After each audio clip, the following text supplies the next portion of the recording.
People who want the Brookmead Greenway returned to a greenway called it the biggest positive development in years.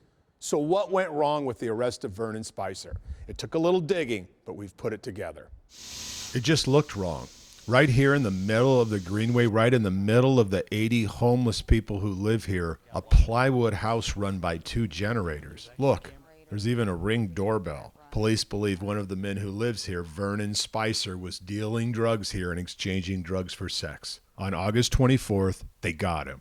They found 12.5 grams of meth and some heroin and arrested him for felony drug possession with intent to sell. Spicer also had 4 outstanding felony warrants. Now that's significant because Commander David Corman of West Precinct said it was a huge victory for making Brookmead Park a safer place. It was very gratifying to get him off the streets. I think he'll be off the streets for quite some time. But all this unraveled when it got to Davidson County Judicial Magistrate Daniel Maston.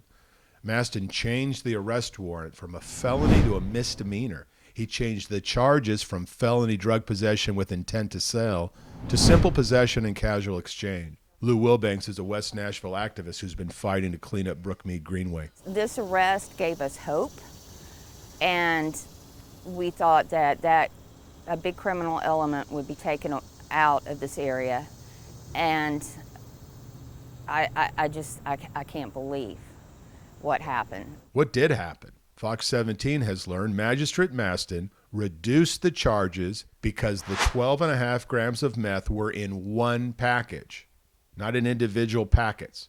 That this wasn't for dealing, it was for personal use. Tennessee Voices for Victims, Verna Wyatt.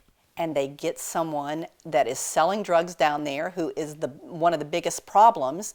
They bring them to court, and what happens? It's totally turned upside down. That's just ridiculous. Wyatt says how convenient for drug dealers. They can avoid charges now just by how they package their merchandise. He clearly wasn't thinking about the impact of that decision on the residents, the businesses, and actually the community. And even the homeless people, they're victimized by this guy too. How many of them are going to lose their life because of his decision? Spicer has a lengthy criminal record, drug dealing, weapons charges. This time he went from a charge that could have sent him to jail for years to 10 days in jail and then back to his plywood palace. The case went to Davidson County General Sessions Judge Aaron Holt, but he rejected the plea deal, put Spicer in jail for 30 days, the maximum, and then added if he returned to Brookmead Greenway, he would be in violation of probation and would spend a full 6 months in jail. Judge Holt is being credited for trying to salvage a situation created by another judge. And other people stepped up. That plywood pleasure palace is now a thing of the past. The police reported it to Metro Codes, who decided it was a structure and not suitable for habitation. Gone. Lou Wilbanks says this is all great, but all is not forgiven. There's complete outrage by West Nashville knowing that this guy had that reduced to a misdemeanor.